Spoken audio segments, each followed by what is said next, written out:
Bonjour à tous, nous revoilà pour une vidéo de cépage à la loupe. Je suis Gauthier, le nouveau stagiaire du BIWSA, en compagnie de Jean-Pascal, notre sommelier. Bonjour à tous. Alors aujourd'hui on va déguster un muscat, pas n'importe quel muscat, c'est un muscat d'Alsace. C'est un muscat qui est assez peu planté en Alsace, ça représente 2% du vignoble, comparé au Riesling qui lui en représente 23%. Pour commencer, Jean-Pascal, qu'est-ce que vous pouvez nous dire sur l'origine de ce cépage? Alors le muscat, c'est bien d'avoir précisé, on a recensé 350 hectares, donc c'est pas énorme du tout. Normalement, je pense qu'il doit venir du bassin méditerranéen puisqu'il a été apporté par les Grecs, et surtout après cultivé et exporté par les Romains. Sous le nom à l'époque, il s'appelait le Muscateller. Et, vous voyez, on avait déjà peut-être une incidence alsacienne. On le trouve beaucoup en Allemagne depuis le XIIe siècle et en France depuis le XVIe siècle. Ok, très bien. Il a un peu voyagé alors. Voilà. Et quel est le climat dont ce cépage a besoin pour évoluer correctement? Il ne supporte pas l'humidité, donc il faut un climat sec, chaud et le moins humide possible. Ok, comme à Colmar du coup, vous me disiez... Alors voilà, Colmar est vraiment l'endroit idéal parce que c'est la ville la plus sèche de France, donc le muscat en Alsace se porte très bien. Très bien, ok. Vous avez bien fait de préciser muscat d'Alsace, parce que ces muscats en France, il y en a beaucoup. Et on pourrait confondre avec les muscats du Languedoc, les Frontignans, les Lunel, les Brieuxaltes, etc. Il y a beaucoup. Une notion souvent d'apéritif, de fin de repas, moelleux, sucré. Ok. Alors que là, on va goûter un vin sec. Très bien. Donc là, vous parlez du climat. Sur quel sol on va retrouver du coup en Alsace? Alors, on va le trouver sur des sols de schiste, de calcaire, aussi de grave, de silex. Comme je disais, c'est vraiment un terroir pauvre pour un jardinier, mais très riche pour la vigne. C'est un muscat automnal à petits grains. Il a été planté vers 1840 dans la région du Val-de-Loire. C'est un hybride avec le chasselas. Ok. Donc il a un lien de famille avec le chasselas. Donc c'est important. Très bien. Et du coup, vous me disiez que c'était un vin qui pouvait être moelleux, sec, doux. Celui d'Alsace, il est réputé pour être... Alors, en Alsace, il est souvent réputé pour être sec, mais il peut avoir des notions de vendange tardive. Il peut aussi avoir des notions de sélection de grains nobles. Ok, très bien. Ouais, c'est vrai qu'il ne faut pas le confondre. Il y a beaucoup de muscats différents. Et celui-là, c'est pour ça qu'ils ont muscat d'Alsace. Ils ont vraiment insisté là-dessus. C'est pour ça que c'est bien précisé pour ça. Ok, très bien. Moi, je pense que le mieux, c'est de le goûter. Ah, allez, tiens. Tac. On va goûter. Donc on voit bien la bouteille là, c'est typique d'Alsace, c'est obligatoire d'être dans des flûtes alsaciennes comme ça. Voilà, tous les vins d'Alsace sont mis en bouteille dans une flûte alsacienne, c'est obligatoire. Très typique. Voilà. Ok, très bien.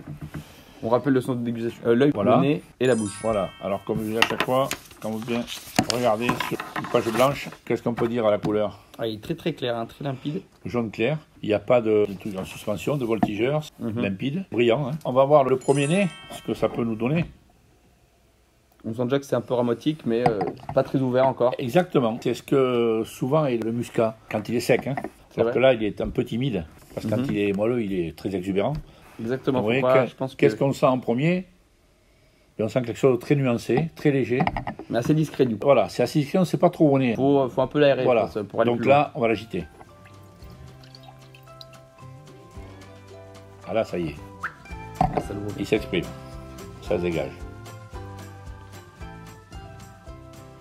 Ah, c'est parfumé. Ah voilà, c'est très fruit. Hein. C'est des fruits à chair jaune. C'est un peu abricot, pêche, la jaune prune. On sent les fruits mûrs. Hein. On sent pas les fruits acidulés. On sent les fruits mûrs, les fruits riches. Assez aromatique quand même. Ah oui, là ça devient aromatique. On ne goûte pas là. Ah, c'est pense que c'est ce qu'il va faire.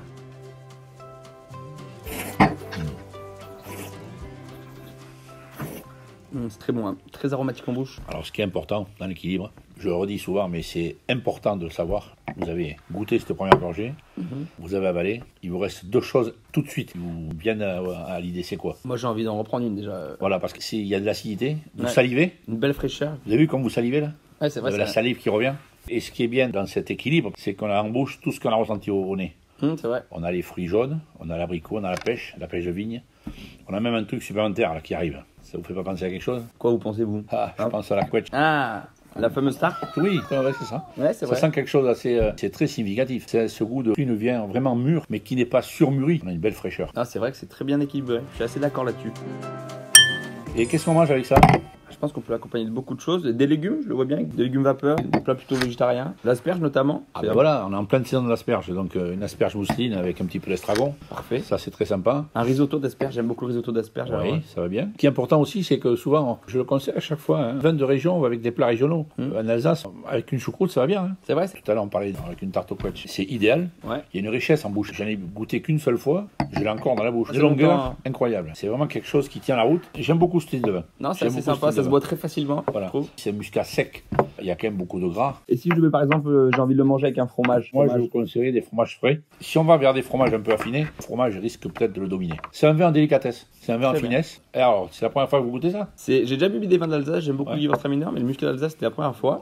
Bon, c'est très intéressant. Et alors? Et bah, j'aime beaucoup. Je suis en arborescence aussi, tant en apéritif qu'en plat ou en dessert. C'est un vin qui accompagne très bien la gastronomie. Et là, on est sur un millésime 2019, donc ce qui est quand même assez jeune. Oui. Vous pensez qu'il faut le garder plus longtemps? Il est bien bon maintenant? Alors, vous savez, tous les vins, c'est compliqué. Il y en a qui aiment les vieux vins, il y en a qui aiment les vins jeunes. Il faut trouver chacun ses goûts après. Très bien. Mais pour ce style de vin, 4 à 5 ans au maximum, c'est très bien. Sa particularité, c'est la fraîcheur et le fruit. On sait bien que plus on attend dans le temps, on va perdre ça. Pour un vin blanc, il faut que ça soit comme ça. Là, aujourd'hui, c'est idéal à boire, c'est agréable. Pour la température de service, donc c'est un vin blanc, j'imagine que ça sert assez frais. Alors, comme je vous dis, il a une belle structure, donc il ne faut pas que ce soit trop froid. Mais entre 8 et 10 degrés, c'est idéal. D'accord. Bon, bah merci beaucoup.